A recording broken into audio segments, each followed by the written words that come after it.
Marcello Barisonzi, l'initiative de l'école industrielle.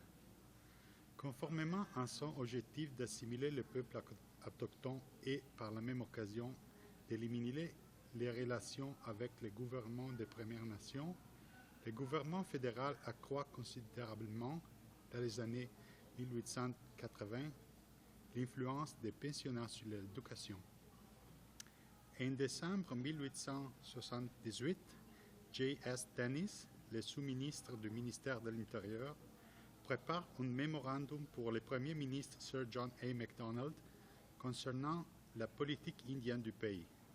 Dennis conseille à Macdonald de fixer comme objectif à long terme de se ménager des relations avec les Métis et avec les sauvages, de manière à leur enseigner les principes de l'agriculture et de l'élevage du bétail, ainsi que des techniques industrielles afin qu'ils deviennent autosuffisants. Cela ouvrirait la voie et les préparant au gouvernement par tribu et à leur absorption dans le reste de la population. Dennis soutient que les pensionnats sont la clé pour atteindre ces objectifs. Il croit qu'en peu de temps, les écoles pourront devenir des institutions subvenant à leurs besoins. L'année suivante, Nicolas Davin, un candidat conservateur de fait, mène une brève étude sur les pensionnats pour les Amérindiens fondés par le gouvernement des États-Unis. Il recommande au Canada de mettre sur pied un certain nombre de ces écoles dans les prairies. Davin reconnaît que l'éducation offerte dans ces écoles aura comme but premier la destruction de la spiritualité autochtone. Puisque la religion est la pierre angulaire de toute civilisation, il considère comme inexcusable d'éliminer la foi autochtone sans leur en présenter une meilleure. Pour cette raison, il recommande que le gouvernement finance les écoles, mais que les clergés en assument la direction.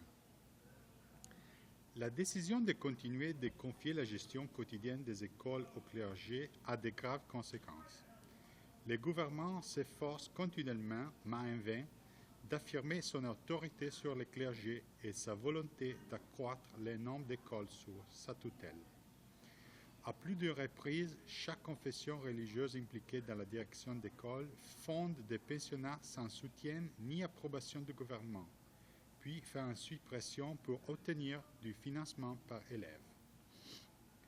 Lorsque les clergés concluent, en toute légitimité, que le financement par élève qu'ils reçoivent n'est pas suffisant, ils recherchent d'autres types de financement scolaire.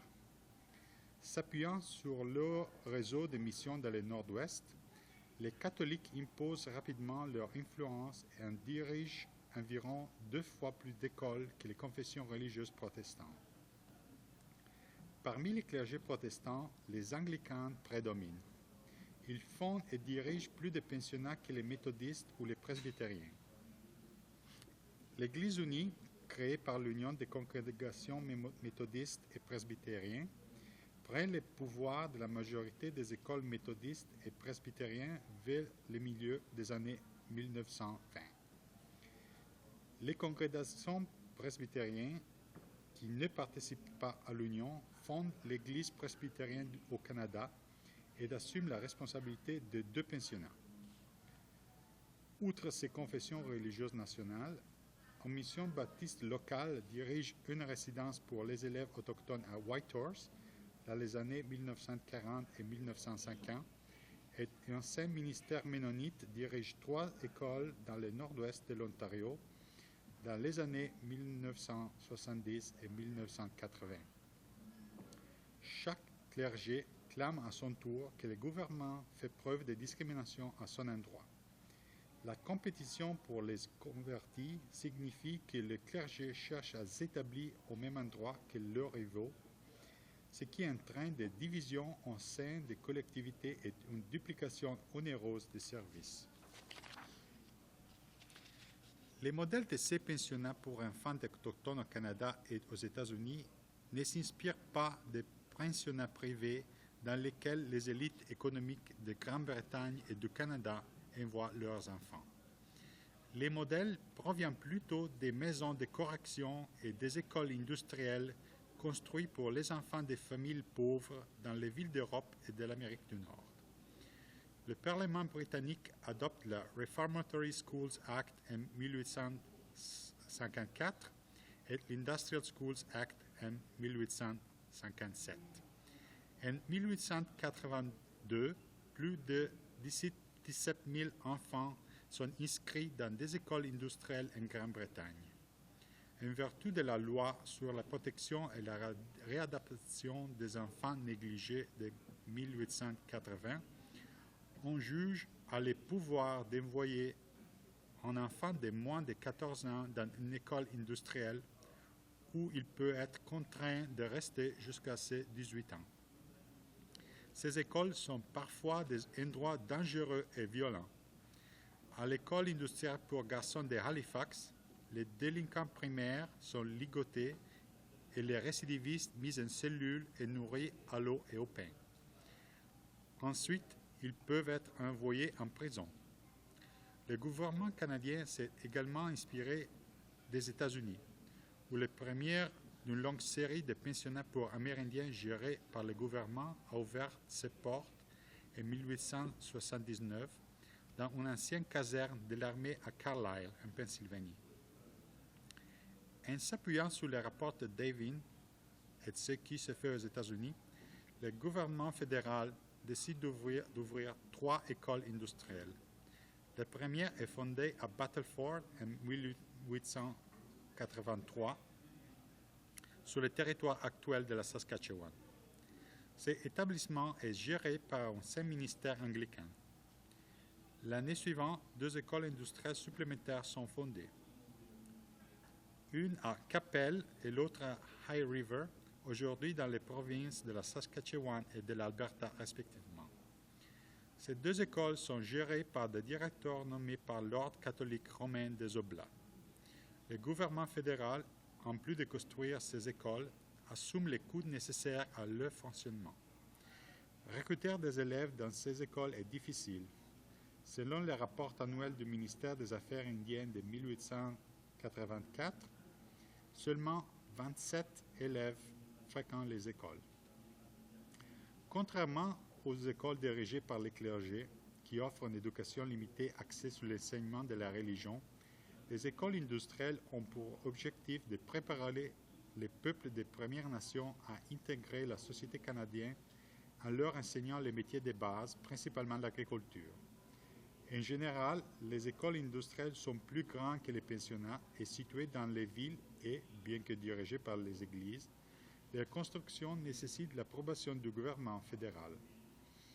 Les pensionnats sont des établissements plus petits, situés dans des réserves ou à proximité, où l'on dispense une éducation plus limitée. Les différences entre les écoles industrielles et les pensionnats ont disparu avec le temps. Au début des années 1920, le gouvernement fédéral cesse de faire une quelconque distinction entre ces écoles et les appelle simplement des pensionnats. Pour justifier les investissements dans les écoles industrielles devant le Parlement en 1883, Hector Langevin, le ministère des Travaux publics, soutient ce qui suit. Si nous voulons instruire ces enfants, nous devons les séparer de leurs parents, car en les laissant dans la famille, ils pourront sans doute apprendre à lire et à écrire, mais resteront sauvages. Tandis qu'en les séparant, ils acquerront les habitudes et les goûts, les meilleurs, j'espère, des gens civilisés. Le gouvernement fédéral s'implique dans le développement de pensionnats au moment où il colonise les terres autochtones de l'ouest du Canada. Reconnaissant que les traités obligent le gouvernement à aider les peuples autochtones dans les périodes de détresse économique, l'on craint qu'ils soient appelés à les aider davantage si la présence des colons entraîne une marginalisation ou la disparition de leurs activités économiques traditionnelles. Dans ce contexte, le gouvernement fédéral choisit d'investir dans l'éducation au sein de pensionnats pour de nombreuses raisons. D'abord, cela permettra aux Autochtones d'acquérir l'habileté qui leur permettront de participer à l'économie de marché. Ensuite, cela contribuera à leur assimilation politique. Le gouvernement espère que les élèves qui reçoivent leur éducation dans un pensionnat abandonneront leur statut et ne retourneront pas dans la communauté de leur réserve ni dans leur famille.